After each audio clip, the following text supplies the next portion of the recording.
Good evening and welcome to Bigfoot and Company. This is Dr. John. We've got an exciting show tonight. I want to ask you a question. Do you want to know what's going on with Bigfoot in western North Carolina? Well, if you do, we've got the guy for you.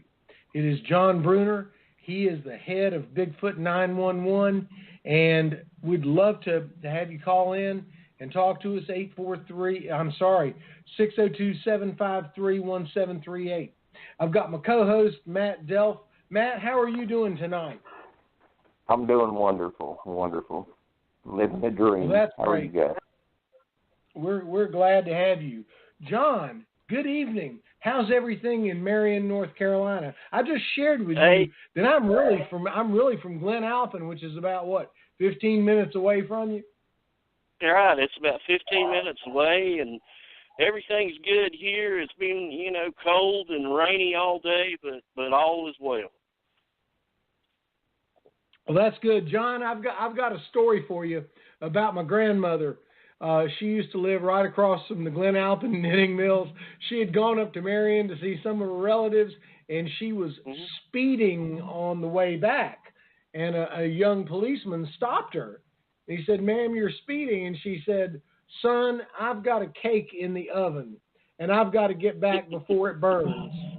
He said, "Really?" She said, "Well, if you'll follow me, I'll give you a piece as soon as it comes out of the oven."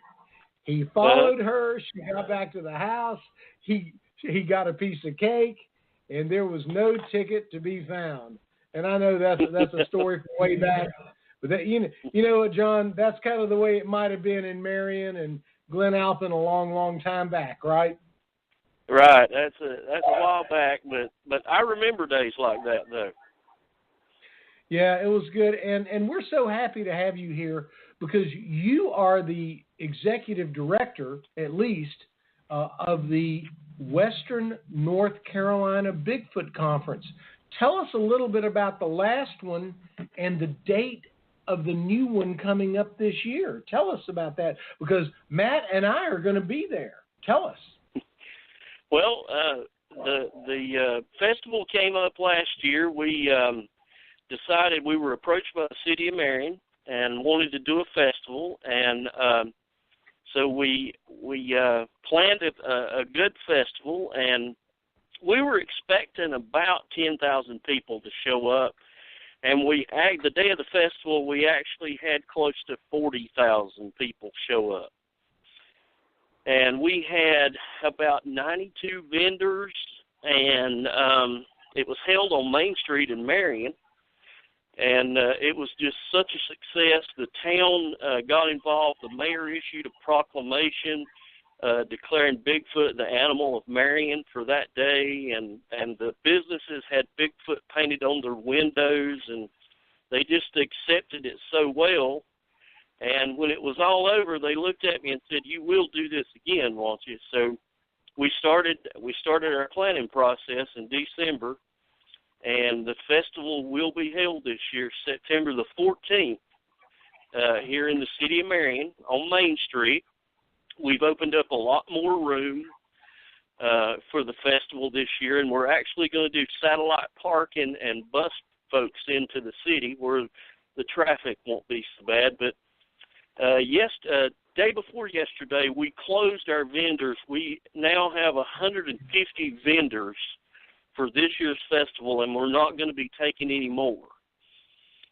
Well, but I was very pleased to get an email today that said we were going to be there, so thank you very much. Please continue. Yes. Well, I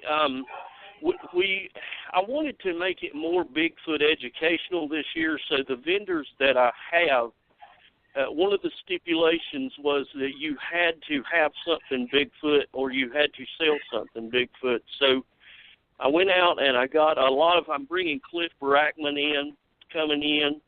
We're bringing in Bill Lancaster and his new movie, Paranormal Bigfoot. We're also bringing in Dan Wayne from Alaska, who has a new movie called Big Fur. And these movies will actually be shown at the festival. There is a the Mountain Marquee in Marion, the movie theater, is right on Main Street, and they're going to be looping these movies all day. You can go in and watch the movies while the festival's going on. And we've just got a lot of Bigfoot people coming with their evidence, you know, as far as their cast and their audio and video, and it's going to be a whole lot more Bigfoot this year. John, there's never enough Bigfoot, is there? Well, you're right.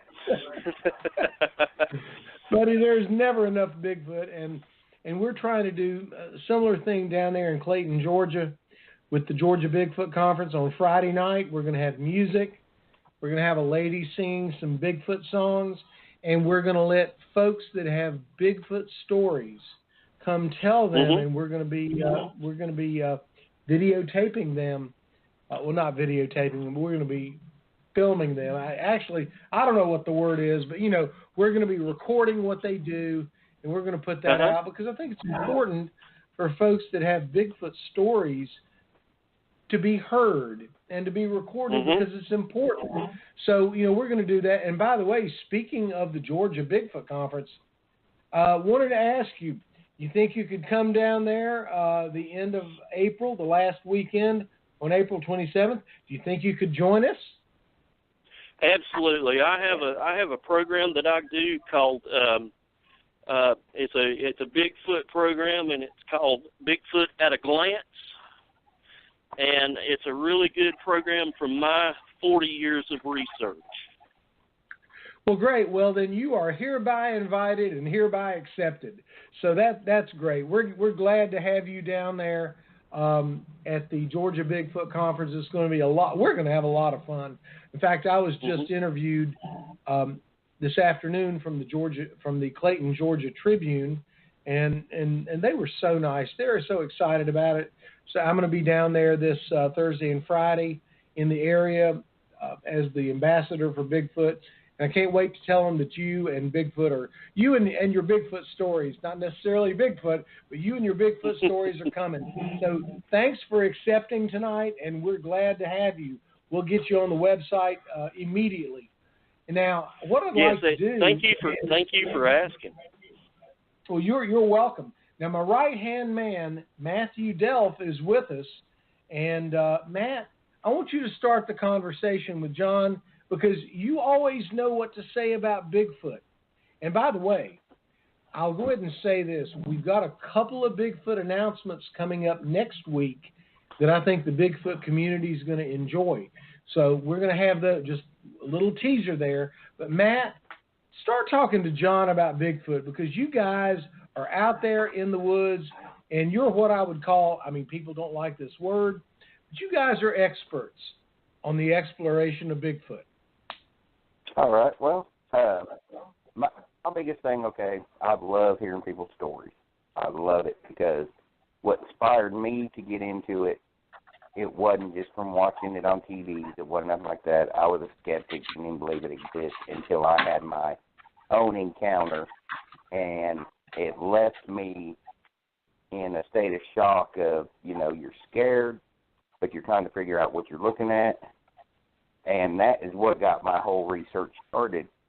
I'm curious, what got you started into the whole researching the Bigfoot and as far as you're into it? What got me started was I had an encounter and didn't realize it when I was 12 years old. I was in the woods squirrel hunting, and this was 1977, okay? And I kept hearing these knocks that sounded like woodpecker, but it was way too heavy. It was too big. And I would have one in front of me, one behind me, one off to the right side, and I could not figure out what was knocking because I could not see anything.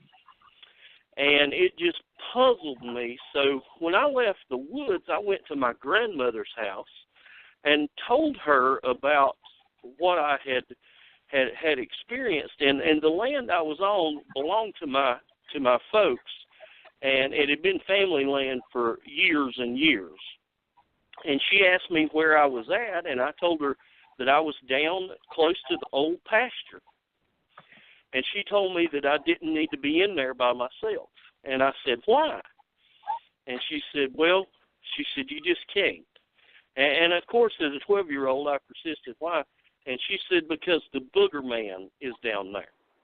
Well, back when I was a kid, parents and grandparents used the booger man as a way to scare kids, don't be outside at dark and things like that. So, it just didn't make no sense to me. And, so later on in the 80s, when they determined that Bigfoot uses wood knocks as a way to communicate, so many things that I experienced in those woods started to make sense.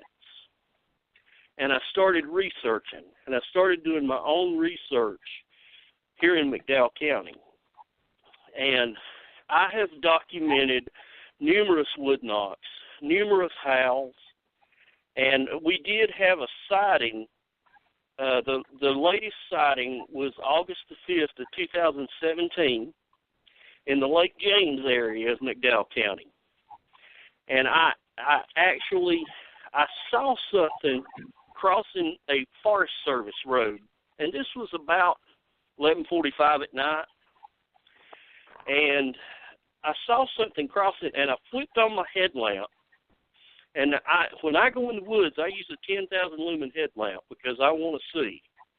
It was about 30 yards in front of me, and crossed the road and never even looked at me, and went into the woods. I immediately went to where it went into the woods. I went into the woods about 50 yards and stopped. And the guys who were with me, they were behind me, and I told them to stop and look up in the trees because I could not hear anything walking. And I happened to scan to my right, and it was standing in front of me with its right arm up on a tree. And it looked at me for maybe 5 to 6 seconds, and it just turned and walked off of the hill.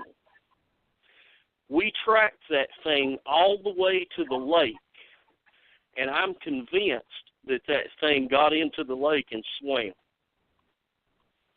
You talking about Lake James? Lake James, yes. Okay. Yeah, I've heard lots of Gotcha. that they cross rivers and lakes and they swim. I believe they travel waterways. Yes. We went back to the spot where I had saw it and measured it, and where the top of its head, I think the top of its head was at, was 9 foot and 1 inch. Yeah. I could see muscle mass on its back, and when it turned to walk away, I seen its gluteus maximus flex when it took a step. I remember everything about its face. Its face was black. It was like a piece of leather with no hair on it. It was just like a piece of black leather. Its nose was flat. It was almost like you could see right up its nostrils. Its eyes were wider than humans. They were wider apart. But, people said, what did you smell? And I didn't. The only thing I smelled was a musty smell, but it had been raining earlier that day, so I can't contribute that smell to that Bigfoot because it had been raining earlier in the day. Did you see eye shine? Did it have eye shine? See, I've been looking into eye shine here lately, and did you know that every animal has eye shine except for like squirrels, pigs, kangaroo, and I believe it's like 80 to 90% of primates don't even have eye shine. Right. Did you see any eye shine? I did not see any eye shine that night. I did not see any. Its eyes were black, like it had, dark brown eyes or something, like somebody that would have dark brown. They were just dark, but I could see whites around it. Okay. The thing that I remember the most was the nose, though. The nose was completely flat, and it was almost like you could see up its nostrils, And it was not the least bit intimidated by me. Of course, I'm only 5'4", but it was. You could tell that I did not worry it one bit. Right. Now, I guess that explains it. The nostrils. Something that big needs more oxygen to intake more oxygen. within the body. So right. that makes sense. And you know what you hear about the arm length? It seemed to me like that its arms hung all the way down to its knees. They were huge, but they were muscular arms, you know. You could tell they were muscular. But it walked. It didn't crawl. It walked off of the side of that hill. We tracked it for a mile to the lake shore, and I'm convinced it got in the lake and swam away. I would say so. They definitely travel the waterways. You know, heard of families, reports of families of them crossing rivers, right. swimming across lakes. Uh-huh.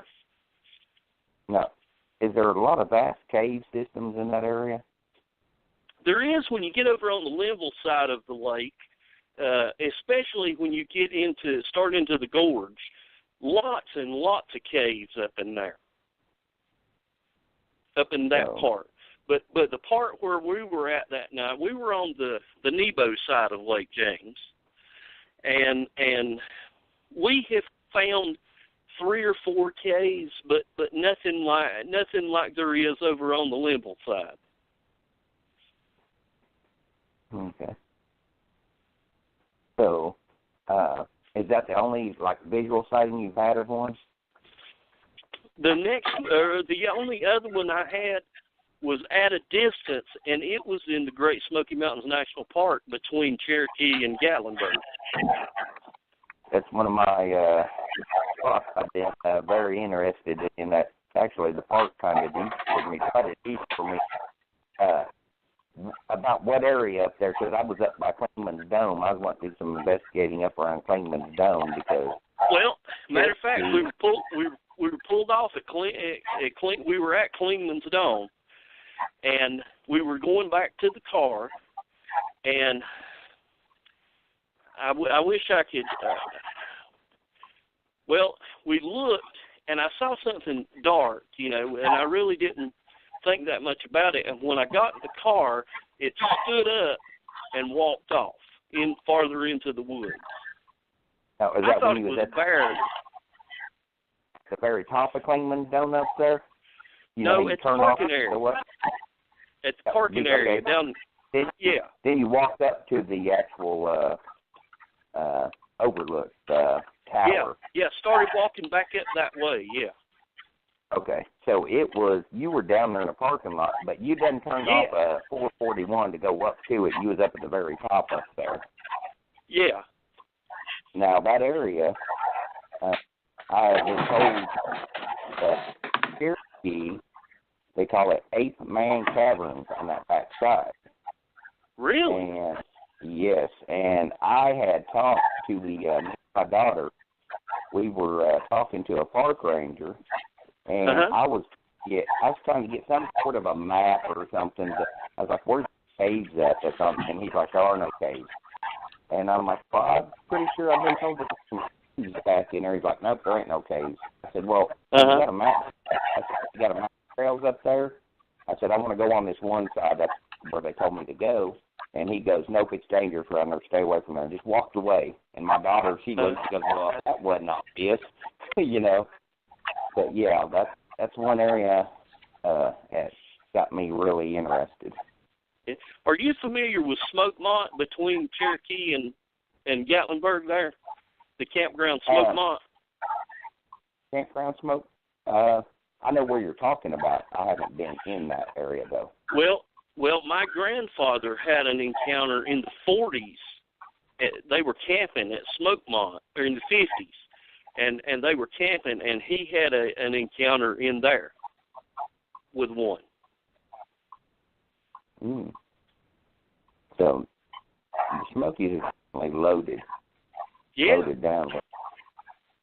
I wonder if that's why you're not allowed to fly drones and stuff up around the national park.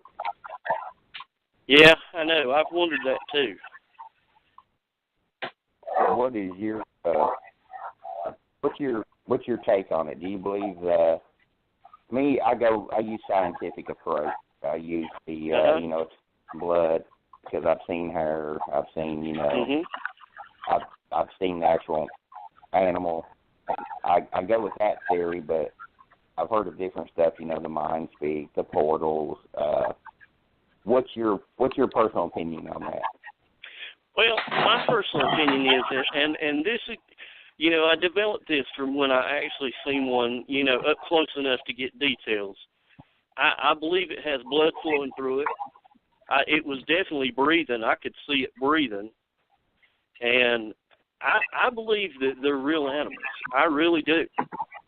I really think they're real animals. And, of course, I know there's lots of theories about UFOs and things like that. And I've been asked questions about that. Did you see any lights or anything? No, I didn't see no lights when I saw it that night. You know, nothing like that. But I did see it breathing. And I know, I honestly think they are animals. And it's just an undocumented species. That's my theory, because whenever I had my encounter, it was aggressive. It didn't want me there. It was screaming, and the scream was a high-pitched scream, but it had a deep growl in it. And a human could not mimic. It could not mimic that same sound. We don't have the vocalization to even make that sound. And when I had the visual of it, and I seen it, and I knew it was something, and it threw a stick at me with some force. And so then, you know, of course, I haven't come across any of them, like mind speak or portals, but I've seen the incidents, you know, little things that's happened. I believe it's flesh and blood animal, but a lot of this portal stuff is kind of, I don't know. I don't know what to think about. Keep an open mind, though, because I was looking I do too. Yeah. I was looking at something that wasn't supposed to exist. They don't want us to know about. They keep it hush-hush. And I'm looking at something like that. So, you know, it kind of opens your eyes to, you know, what else are they hiding? What else are they keeping from us? I do think that they are more intelligent than we believe they are. I think they have more intelligence than we think they do. You know, one question I get asked everywhere I go to speak is, why don't we ever find bones? And, you know, my answer to that is, I believe they take care of their dead like we do. I'm not saying they bury them all, but I'm saying they take care of them. Yeah. Well, and, you know, one of my theories, and it's just my theory, but one of my theories is that you talked about caves earlier, and I think they use caves maybe as burial sites. They could. They definitely could. My whole theory on that, it's to me, it's pretty simple. They're like, you don't find skeletons, you don't find a dead bear out in the woods, you don't find a dead mountain lion. I used to hunt my entire life, and you never come across, unless by a car or something like that. Right. The population of these things, the population is small, very small. And you do have one that dies. Any dog or any other animal, you know, just dogs go off somewhere by themselves to die. So if you've got these animals where people aren't active at, and they're staying away from people, you have one that does die. It only takes 7 days for the bones and the carcass to disappear out in the forest. And then on top of that, every year, like an inch of soil added to the whatever was laying down on the ground. So it's going to be covered up with an inch of soil first year, second year, so on.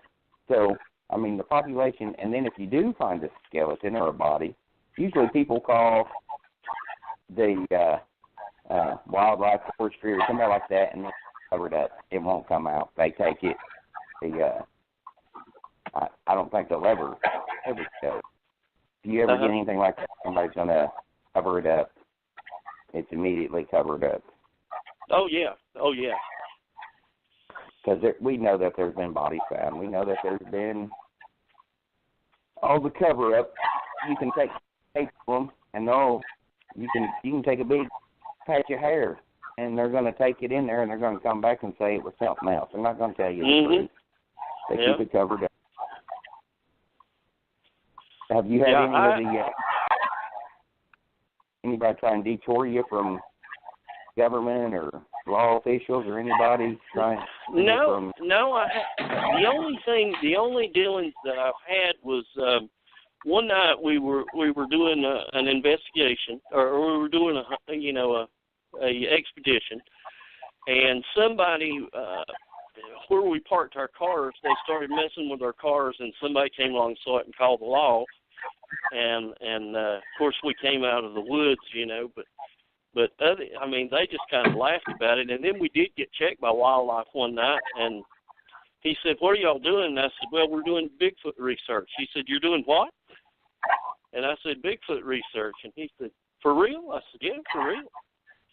And so when we do one of our areas here, what I do is I call the North Carolina Wildlife and let them know that we're going to be there, and how long we're going to be there and everything. Where if people call and say they hear strange things like howls and stuff, they'll know it's us, in the woods. So, but they've been, they've cooperated with me good and everything. I never have had anybody try to deter me. Now you've got the people who kind of make fun of you for doing it and stuff, but I don't have time for folks like that.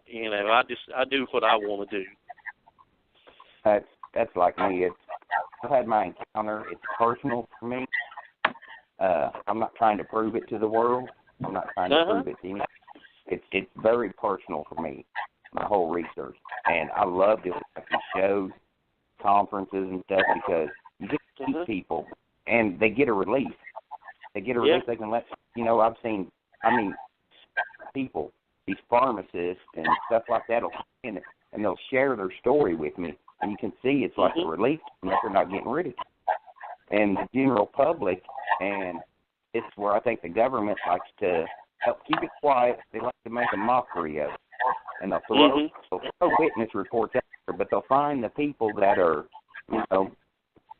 they'll try and find these people to make them look like idiots and put them on TV. And they want to sit down with somebody that, knows what they're trying to do. But, even the government, people, that try to ridicule or something, even the government has, acknowledged it exists. Look at the Army Corps Engineer in 1975. They listed as a species. And I got a friend that they're one of their close friends, his daughter's in the Air Force, and part of their training in the Air Force was whenever they go down for the like if their plane goes down or something about the wildlife, they've got a manual that of training, and it lists Bigfoot in there for them of one of the animals to avoid. So if the military is training these young recruits to stay away from Bigfoot, then it's obviously they've got it documented. So right, yeah.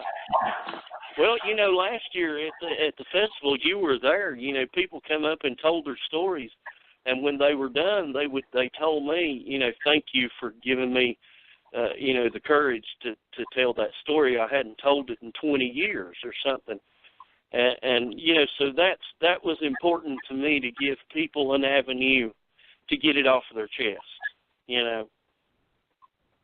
Oh, yeah, definitely. You can just see the relief in their face. That they come up to me and they said, "I've never told nobody this. I finally get that. I feel comfortable." And without being the fear of being ridiculed. But, what's out there? I know it's out there. There's no doubt it's out there. But what else is out there? Have you come across any other type of animals or cryptids? I have not come across, but one thing that I am interested in, and I'm reading as much as I can about it, is down in the neighboring South Carolina, they have the lizard man. And one thing that I found so interesting was last year when we had the eclipse, the South Carolina Department of Emergency Management put out a bulletin warning people that they did not know how that the eclipse would affect the lizard man activity. And I just thought that was so cool. John, I think it's very interesting because I run the South Carolina Lizard Man Festival. Lizard Man's real. Yes, sir. And there are a lot of stories that are not told about the Lizard Man. Everybody goes crazy over the 1988 to 1990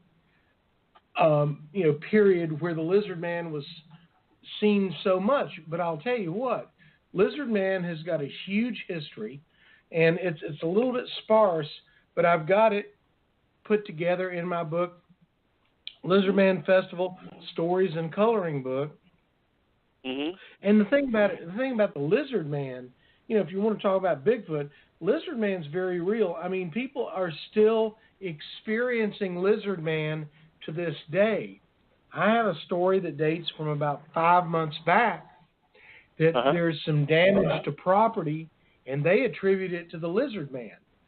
So, everybody can say what they want, but down there in Lee County, those folks know about lizard man, and those folks, they don't want to talk about it. But, there are a lot of stories about the lizard man, and I'd be glad to share those with you because they're all in my book, Lizard Man Festival Coloring and Storybook. And so anyway, when you mentioned the lizard man, I'm sorry, I just got excited, Well, it's just, I try to read as much as I can, so I've been trying to read as much as I can about the lizard man because it's different than Bigfoot and it's close to here, that's not that far away from me and right, I just would really like to know more about it.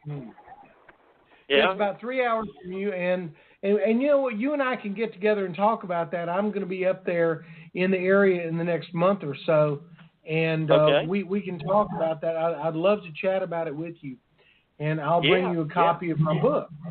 But I'll tell you what, there are more cryptids around with credible stories than in general people want to believe. There really are. That whole area that we was up there. Sorry, Matt, I had to jump on that one. Oh no, yeah, I was gonna tell you, you're the man for that. That was my first last year. Just a little bit. Lizard Man Festival. I was up there and I done a presentation for the Bigfoot part of the festival, and is me and Dr. John and Lyle Blackburn. We led tours down in the skateboard swamp down there, and heck yeah, it was. I had so many people coming up to me and talking to me about their sightings, and that is a very active. It was active last year. They were saying just weeks ago that this stuff was going on down there, and it was amazing because I had just went and sat. Okay, you remember when we ate dinner, Dr. John, there at the what was that place? What was that restaurant? That local restaurant there. Oh yeah, at Harry too.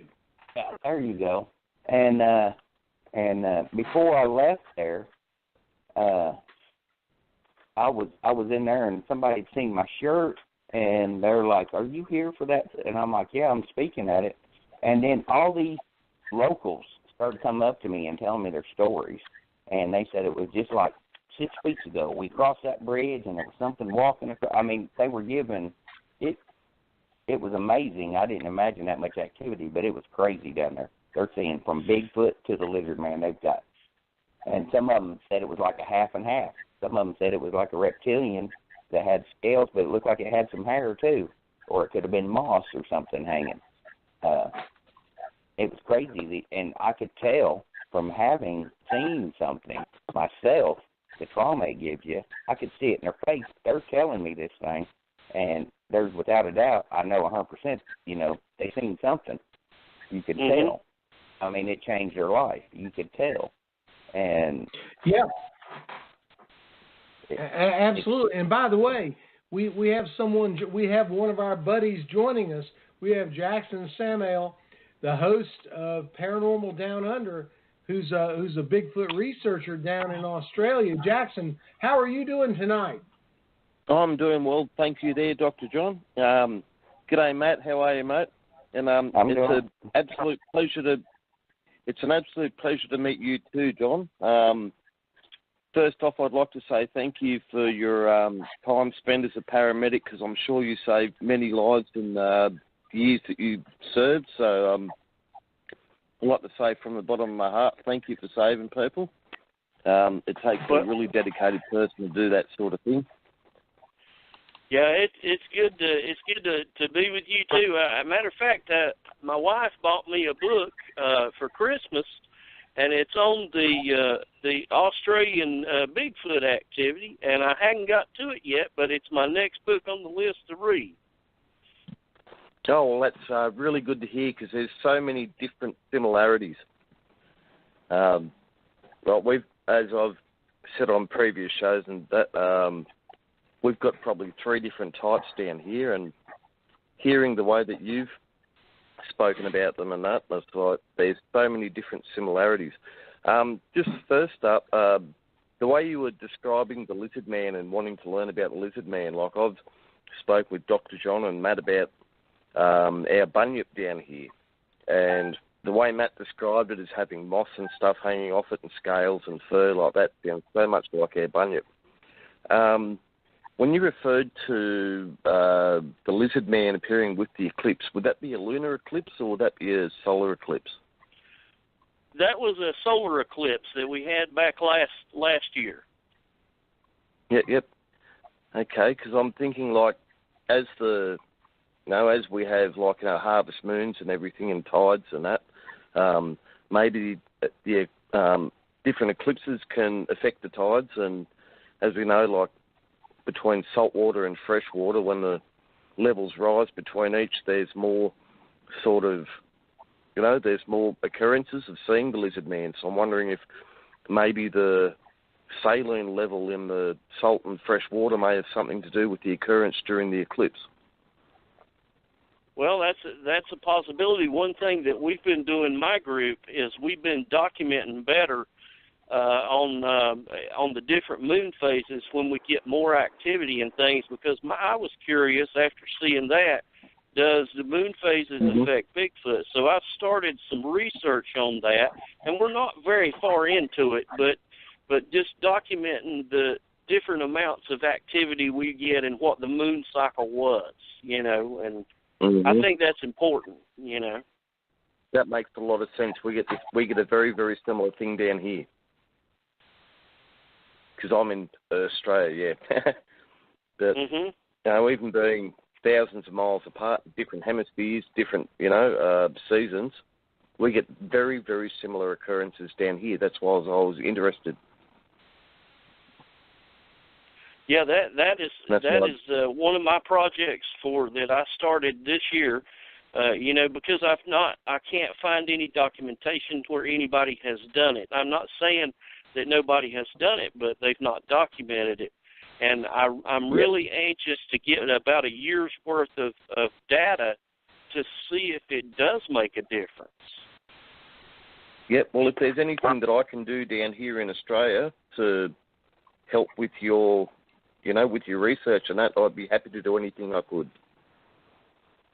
Hey, that sounds great. If you're not a member of our Facebook page, go ahead and send in for that. It's Bigfoot 911, and that way we can talk and message back and forth, about different things. And we've got probably 12,000 people on our Facebook page, so you get some good information, off of that. So I'd be glad to have you.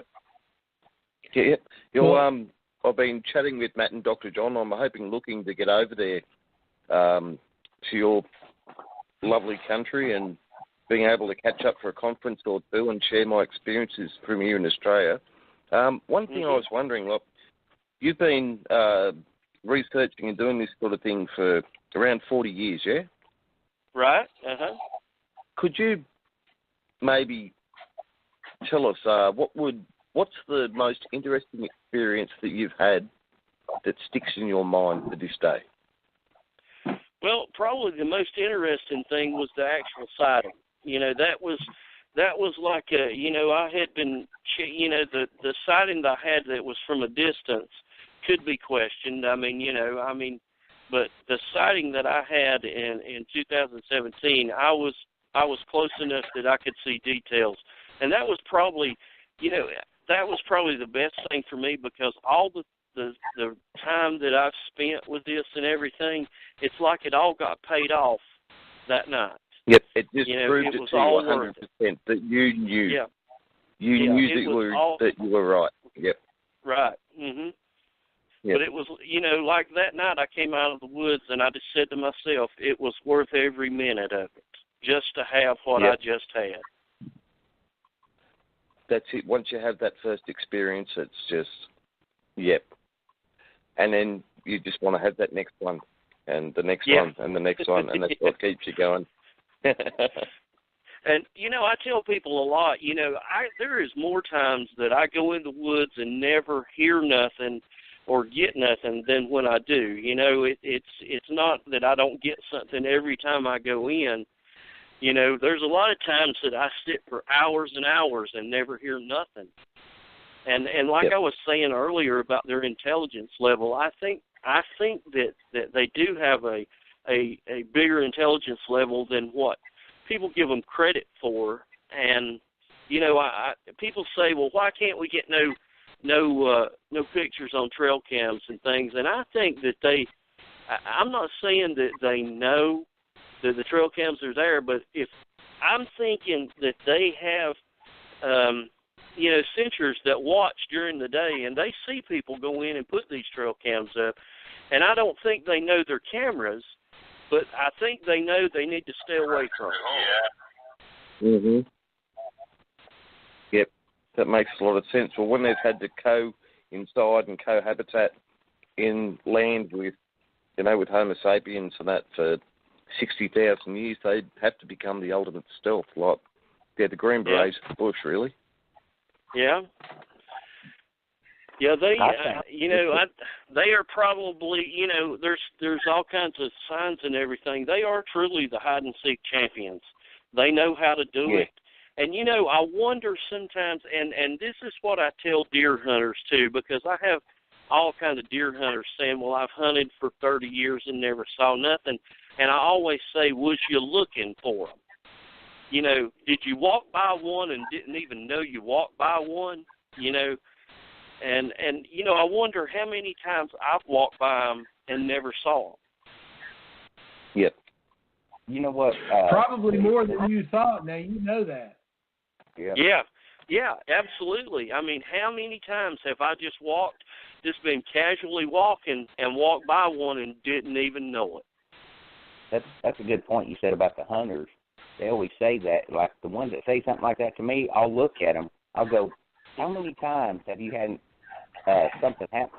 So out in the woods that you cannot explain. I said, if you're a true hunter, I know that you've experienced something that you cannot explain, a strange smell, strange sound, something. You may not have seen it, but I said, I can guarantee you, if you are an actual true hunter, you have come across something you cannot explain. And they're like, well, now that I think about it, you're right. And I'm like, exactly. Yeah, I completely agree there, Matt. I believe, like, you know, if you know how to look for signs and, like, you know, what you're listening to, probably 100 you don't see for every possible sighting you do see. Yeah. Yeah, I think they are truly the hide and seek champions. I keep cameras up, but I like to watch, see what wildlife is in my area. But I believe that they avoid the cameras. It's just like a bear. A bear will attack my trail camera because of the smell of the alkaline in the batteries. They hate that smell, or for some reason they just attract them and they go after your camera and they try and tear your camera up, and it's all because of the batteries. I believe Bigfoot the same way. I believe that they can smell it, so they avoid it. That's my whole theory on the trail camera thing. Well, that's true, and then, you know, a lot of people too that use the trail cameras, they don't do the true disinfecting of it before they put it out, so it's got human smell all over it. And you know, to an animal with a good you know, smelling system, they can smell the human smell. We have a smell that we leave in the woods. You know, you can see on the trail cams especially the video trail cams, you will see the deer, and they will inch away. You know, they won't come close, but they will get up there, and I think they smell the human scent on the trail cam. It makes a sound too. It's not, we can't hear it, but it makes like a tick sound because there's a clock in there, and we can't hear it, but I know the animals like. I've got my camera right now. I've got a lot of coyote activity, which is pretty interesting. I mean, coyotes are really bad. I've heard reports. Have you heard, the stories that the coyotes, that they run with Bigfoot, that they keep, they keep them in? And I always thought that was kind of crazy. But I had witnessed, and I had posted on my group, the Mountain Empire Cryptid Research Organization, a video. These baboons went and stole these feral dog pups, and they keep them as pets. They let them live with them, and they kept them as pets.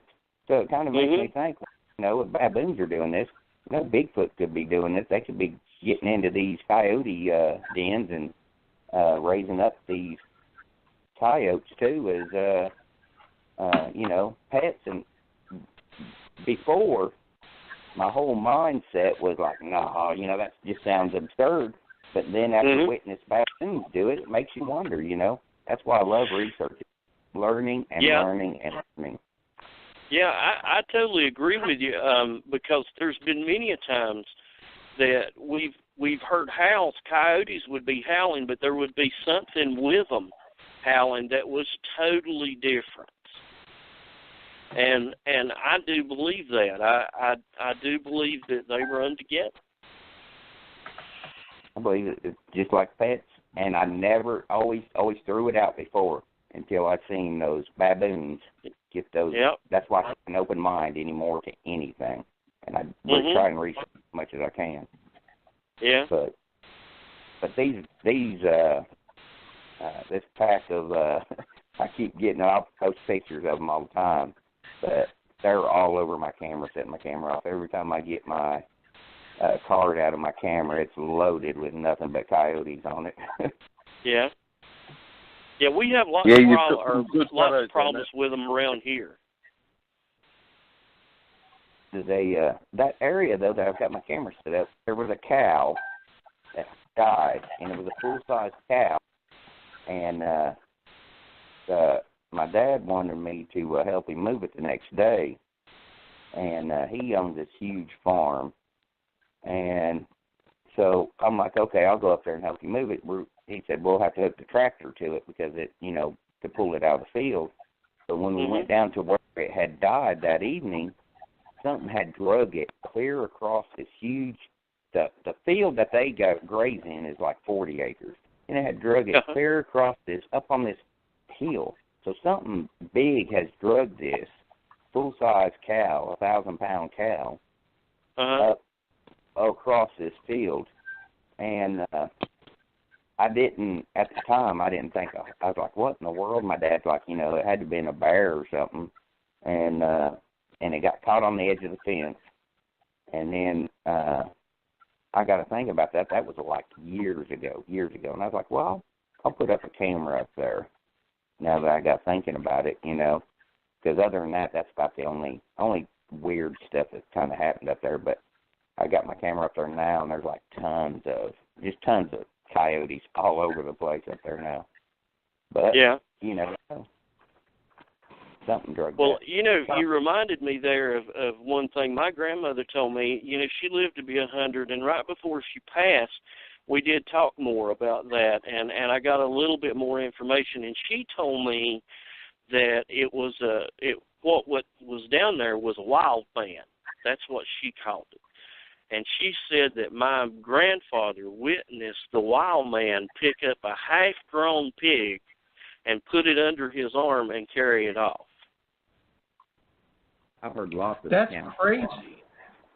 Yep. Yeah. We get that happen here in Australia too.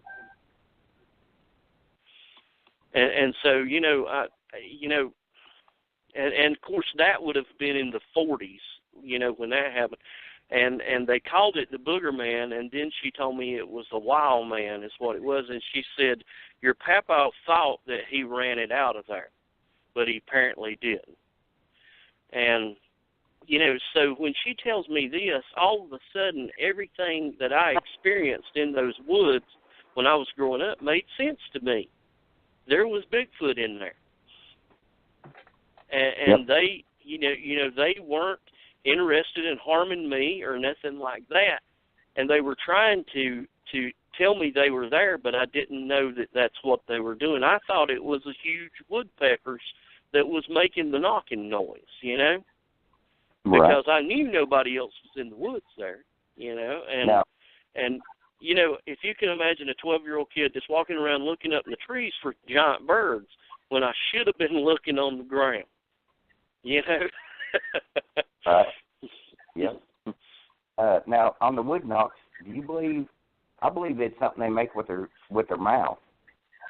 I believe it might be a sound because I don't think they walk around because you've tried to make a wood knock. Unless you got a good stick, it's hard to do to make a good solid one out of it. Unless you got something that you take with you. Do you believe it's something they make with their mouth, or do you think it's? I do, and I do. I have that theory, and I also have another theory that it's two rocks that are being hit together, because the wood knocks that we have here sound like, it don't really sound like our wood knocks when we do knocks back, you know. It just sounds like rocks. And in our research areas, we will just find piles of rocks, you know, stacked rocks, just for no reason, 5 miles back in the woods, you know, for no reason at all. And you know, of course, one of the theories is they like to stack rocks. You know, it's kind of like, you know, how our kids like to play with blocks, and it's like that to them. Could be juveniles, yeah. Like the wood knock, like, okay, one incident, we were doing barred owl calls, and we get a response back from the barred owl. And then following it was like 3 distinct wood knocks right after the barred owl call. So I believe that was one, because we didn't do a wood knock back. I didn't have nothing, and made another call, and then it got farther away. It got farther away from us, like, because it knew, hey, that's not, you know.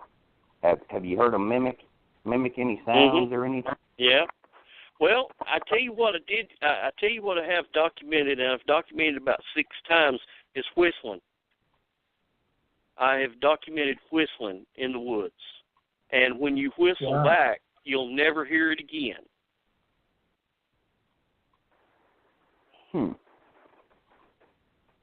Yeah, I haven't come across a whistle yet, but I have read, and I've read a lot about how, you know, people have been in the woods with their children, and they would hear mimicking children noises, you know. But I've never done anything like that. I've never took kids in the woods or anything like that. But you know, the whistling thing, I did. You know, I've documented it about 6 times. But when you whistle back, it stops. I mean, nothing, because I think they can tell, hey, that's not one of us. Right. Exactly right. That's what they're doing. They know the noises that humans make. So when we go out and do whoops and wood knocks and that and try to find them, they're doing the same thing in return. They're making human noises to say, oh, are there any humans around here? They're doing the exact same thing that we do with them. Yeah. That makes sense. Yeah. So, what do you think they would knock for? I think it's for hunting. I think they run deer to one another, let the other one know where they're at when they're hunting or running deer. And I found lots of deer, and from their back legs to their neck, have been just bowed back, snapped. And with their insides, like, split them. They didn't take the entire deer or nothing like that. It's like they want pieces of the anatomy, the liver possibly, whatever. But have you had, you know, in your documentation of any of the wood knocks, do you think it's used for hunting? That's what I've come. Well, that is one of my theories, and I also think they use them to warn other ones that somebody else is in the woods. I do think they do that. I do think they use that as a form of communication, saying, hey, somebody's in here or whatever. But I do think they use it as code, kind of like Morse code type thing, in a hunting scenario. Right. So many knocks mean this, so many knocks mean that. Yeah. Right. And my thing with Bigfoot, and my big thing is the tree structures. I love tree structures because I love finding them. I love trying to figure out what they mean, and I've developed some theories on tree structures. I think that number one, they do use them as directional signs, like we use signs on the highway telling us where this is at and where that's at. But I think they also use those as territorial markers or territorial boundaries also. And I have found some of the neatest. I've never found a teepee structure like you see out west, but I have found some of the neatest interwoven tree structures that something with thumbs had to make it. It couldn't have been free fall. It couldn't have been anything like that. And I do think they use those as territorial boundaries. I think that's my theory. See, the whole tree structure thing with me is, okay, where I had my encounter, where the activity was all around, there were grass beds, and they were smashed down. At the time, I didn't know what was making them, because I didn't even believe that total, But there was huge grass beds, but the tree structures, it's hard to, unless it's something really distinct, because the wind, nature makes so many of them. They'll say, this is a tree being, this is that, when I know that 90% of that stuff, mostly, especially in the mountains, because I've got a tree behind my house that's huge. The very top of it, one branch will be perfectly fine. The next one is twisted around, and it's where the wind storms, they'll cut different. It's kind of weird because the gust of wind will cut through this way, and it'll twist. I mean, the whole tree, the branch is just completely twisted around. I mean, if it's out in the woods and you see it, you think, what in the world done this, And I know it's a storm. So the whole tree structure has got me curious. I'd love to see something that really stands out to me, but I have not yet seen that either. I've not seen like you were talking about. But to me, it could be different like species of them that do it, or because like I had my encounter with the grass beds and stuff was up in northern Indiana, so that would be more towards like the Ohio grass man, and it was aggressive. Yeah, the one I encountered. But down here, I mean, there could kind of got me curious. I'd love to see a tree structure. Yeah, I'd love to see sort of like teepee or something, but I've never seen that. I've never seen one of those, but you've heard of the X, structure where there's an X, and there's theories about number one, there's no food here, or number two, that means stay out. Well, I found one, and of course, the last thing I'm gonna do is stay out, But I went in there and I did not see any form of wildlife in there. I didn't hear no birds. I didn't see no squirrels. I didn't see no deer. I didn't see no deer sign or anything. And so I'm leaning toward that may mean this ain't a good food source. This ain't good. Yeah, that's true. Okay, this is off the subject of tree structure. But you guys had that, it's been all over the place. The little boy's been missing and stuff like that. Yes, we've heard about that. On that thing, I've seen all these people say, bear or whatever. Bears right now, anybody knows black bear. The black bear don't naturally hibernate, but they do go to sleep period. And right now, in late January, they den up and they sleep. And late January, early February, they're having their babies, and they're in their den. So we know it wasn't a bear that was out doing anything like that. But in that area, just kind of curious, is there any? Have you had any reports or activity or anything in that area where that? There has been Bigfoot reports in that area. And one thing that I would like to see is I would like to for that family, I would like to tell that family to let that child sit down with a sketch artist and draw, and let that sketch artist draw what he remembers. I would be interested to see the picture, because I guarantee you it wouldn't be a bear. Right. A lot of people say also, it could have been a family member or something. I haven't got a whole lot into it once, because I knew that it's kind of a dead end story, especially if you try and talk to the schools or something like that. So but maybe later on in the future, maybe if somebody come across that family or talk to them, probably get a little bit more perspective of what actually happened. Right. Yeah. Oh, so do you have any projects right now that Bigfoot 911 is? Well, we're just working on the festival, trying to get it nailed down, get everything nailed down as early as we can, because, as we get closer to it, things really start to get busy. And we want to put on the best festival that we can. We want to make people happy. And, I told everybody last year, I said, this ain't about me. I said, I told everybody I would give them a place that they could come and be with people that's like-minded and share their stories.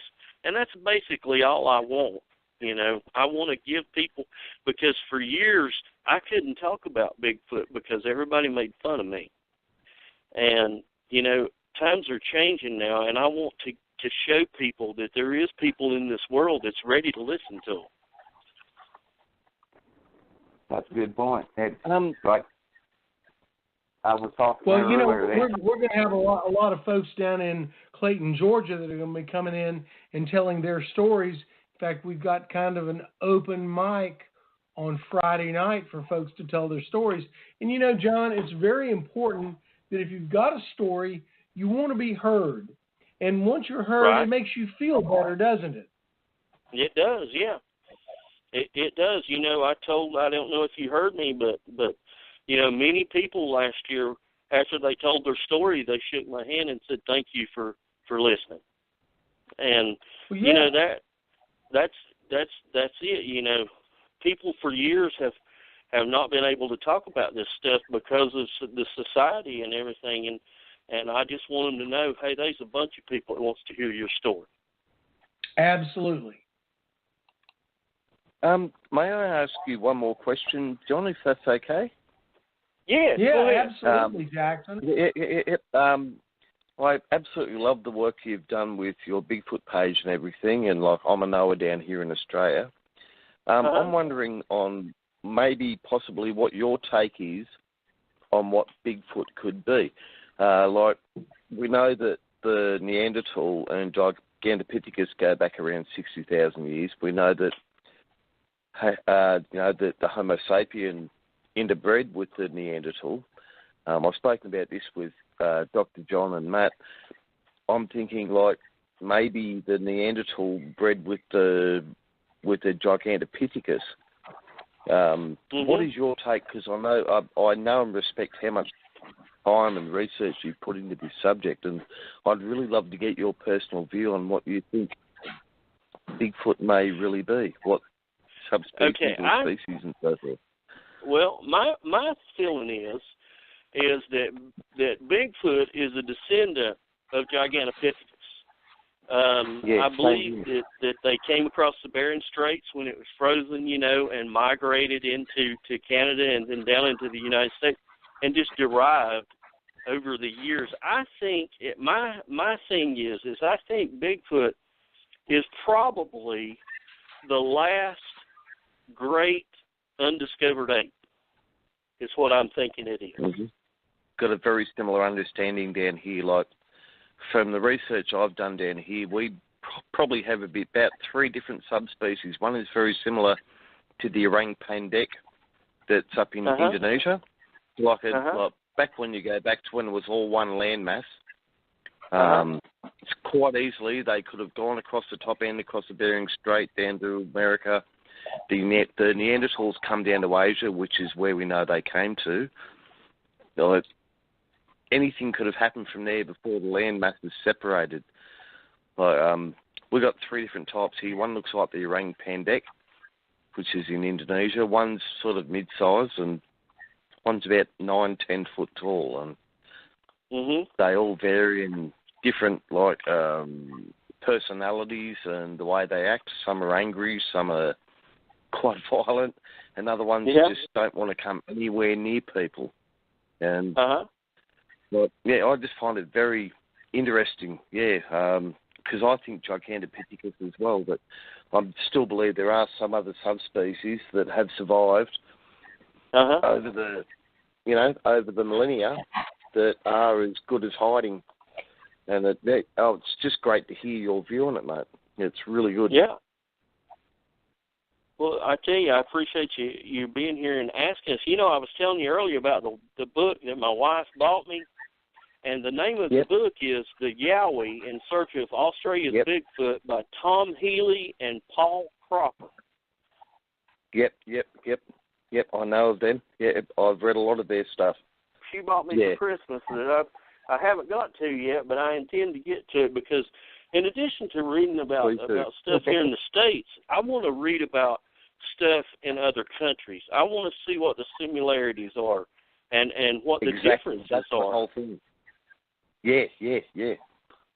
See if we can figure out whether they may be like related in some way, because the similarities in the way that they act, the way they hide. Like we get tree structures over here, we get rock claps, we get whoops and stuff. We get little rock formations, like little, rocks sort of sat on top of each other, and I don't know whether the actual tree structure bendovers are like sort of points, marker points. I don't know, but some of the things that we get here, I completely agree with you when you say that you have to have an opposable thumb to be able to make a structure like that. Like we find parallel branches that are 12 foot long, half a foot in diameter, that are 15 foot off the ground sometimes. And it's just balanced in the middle of the structure. And it's like, well, what human would go out in the middle of the bush to do something like that? No one's going to see it. So all these similarities between our two countries, I'm finding very, very fascinating. Yeah. And that's why, I want to continue my research and expand it to learning about other Bigfoots, and say, well, hey, the ones we have here do this, and I'm reading that the ones we have there, do that too. So that's a common trait, and they're thousands of miles apart, Yeah, well, there's been sightings on every continent except for Antarctica. That's probably because there's not enough people down there. So if we can find enough similarities between all of them, maybe we can link them all to a common species, or at least an off-branch of subspecies, and we get more of an understanding about them. And I'd love to be able to do that. I'd find that, so fulfilling to be able to find a common link and a common ground between all the species on all the continents that have been seen. Yeah. Yeah. I had a guy ask me one time, he said, what would you do if you found Bigfoot? And I said, I would document it as thoroughly as I could. because that would be the holy grail.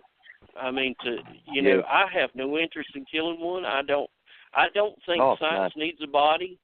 I think that more researchers need to do better documentation. Yep, and as technology gets better, hopefully we can do it sooner than later. Yeah. Oh, yeah. The whole science thing with me, though, I think that they're going to cover it up. The government will not expose it. They've been keeping it quiet, and they won't put it out there. I don't care what kind of evidence can bring a body. It's going to happen. They're going to keep it hush hush. They're going to tell you to, if you did go public with it, they'd make you turn around and they'd say it's a hoax. They would turn around and say it's this or that. So if you now, Matt, Well, now, Matt, we can't talk about that. Thank you for laughing. Yeah, that's right. We can't talk about it if they don't want us to talk about it. Can we? That's conspiracy theory. Yep, but I know for a fact I've investigated a certain area, and I know that the government has shut it down real quick and shut it up. I don't know, John, if you remember the 2003 in Campbell County, Tennessee, all the skunk ape sightings in that area. I was actually, it's probably about 35, 40 minutes from my house, and I was doing a lot of investigating then and stuff, and I was told, that they had, whenever they were showing pictures, that it was, they put these people on TV to ridicule it, and then the people that I did interview, this one woman told me that they killed it, that the sheriff come down there and told them that they were getting rid of all of them. The people were disguised as, said they were BFRO members, but they were more like a SWAT team. And people that worked for me actually live in that area talking about there's helicopters flying around down there. There's all kinds of stuff going on. And people I went down there and interviewed and talked to and stuff, I know exactly the area that they were at, but they keep it quiet. They shut it down real quick. You got to watch it because you can get too deep into some of this stuff. Well, I tell you what, I did hear back in the summer, the Uwharrie National Forest down east from where I'm at, the government did go in there and shut part of that down. I know some guys that do some expeditions down in there, and they was a part of it that no one was allowed in because the government had shut it down and deemed it unsafe due to earthquake activity or something like that, And he said, but what it is they figured out that people's going in there to hunt Bigfoot, and he's there, Oh, yeah, well, absolutely. Now, when you're talking about Uwharrie National Forest, you're really getting close to Raleigh, correct? Mm-hmm. Yeah, it's down east, down around close to Asheboro or somewhere down in there. Well, I've never been down to it, but... Well, what I was getting ready to say is you better be careful because we're getting ready to announce an event in Raleigh, North Carolina. Really? June 8th and 9th. That's right. And we love the Uwharrie National Forest. That's right. And that's coming out in about 2 weeks. It's I'm sorry it does take just a little time to get everything organized, but that Eastern North Carolina Bigfoot is going to be out and about. So, yeah, and I'm glad you mentioned the Uwharrie National Forest. That is a great place, frankly, period, end of quote. That's a great place to find Bigfoot. Right? Oh, yeah. I mean, there is huge reports coming out of Uwharrie about Bigfoot sightings, and there has been for probably 25 years now. And it's just a great place to go. I would love to do it sometime. I just never have had the opportunity to get down there. But they have some wonderful sightings come out of there. Well, John, you may have to come down with Matt and I to Raleigh, to the Raleigh Ramada Inn across from the State Fairgrounds. Boy, it sounds like we're close to announcing this, doesn't it? Heck yeah. It's going to be a paranormal and a Bigfoot conference because there's so many great paranormal researchers down there, but there's so much great Bigfoot activity. Uwharrie National Forest, that is a landmark for North Carolina. So we'll be talking about that here in about 2 weeks. So I'll get up with you and make sure that you want to come down there with us when we announce it. Right. But it's going to be a lot of fun. And so, Matt, I know you're getting ready to go into the Stephen King's Dead Zone. So, Matt, how do you want to wrap up everything here? Well, it was great talking to you, and as always, it was a pleasure. Definitely keep in touch, and we'll get some stuff rolling. Hey, that sounds good, man. And if you're not a member of my Facebook page, go ahead and apply for it because that way we can just message back and forth and things like that and keep in touch. Okay, and I'll add you to Are you a member? I don't know if you're a member of mine or not. Metro Mountain Empire Cryptid Research Organization. Yeah. Okay, I'll go ahead and add that one, and we'll definitely keep in touch. But it's been a pleasure, guys. Hey, yeah, I've really enjoyed this. It's an honor to be on here with you. It really is. Well, first of all, Matt, thank you for being with us. I know that you're getting ready to go into the famous Stephen King dead zone, so we certainly understand that. John, thank you so much for being with us. You were just such a breath of fresh air, and we're so excited. We're all excited about being at the Western North Carolina Bigfoot Conference. We're looking forward to having you at the Georgia Bigfoot Conference. Jackson, of course, one of the co-hosts with me, dear old Dr. John, but Jackson is actually the head host of Paranormal Down Under. Jackson, thank you so much for coming on. You still there with us? Yes, I sure am there, mate. Thank you so much for taking my questions there, John, and thank you for having me online, Dr. John and Matt there. I've just applied to join Bigfoot 911 right now, so 911. All right. Hopefully I'll get it through shortly. It's been an absolute pleasure to chat with you, John, and I look forward to picking your brains on other things as well. Hey, that sounds good. It was really good to talk to you tonight, and just to hear that there's other people who are kind of doing the same thing I'm doing, and we don't even realize we're doing the same thing. So it's great to talk to you. Exactly right. Yep. Absolute pleasure, mate.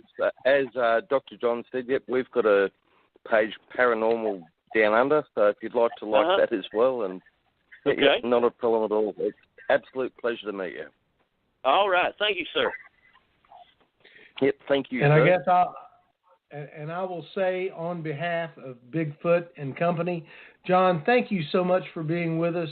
We want to have you back here sooner than later, and we're all looking forward to getting down to the Western North Carolina Bigfoot Conference, and we're looking forward to seeing you at the Georgia Bigfoot Conference on April the 27th, plus and minus one day, because this is going to be a lot of fun. So I wanted to tell everyone, it's been a great Bigfoot and Company tonight. Thank you so much for being with us. We look forward to having every one of you back. My co-host, Matt Delph, our always caller in, Jackson Samael, and of course, John Bruner. You've been wonderful.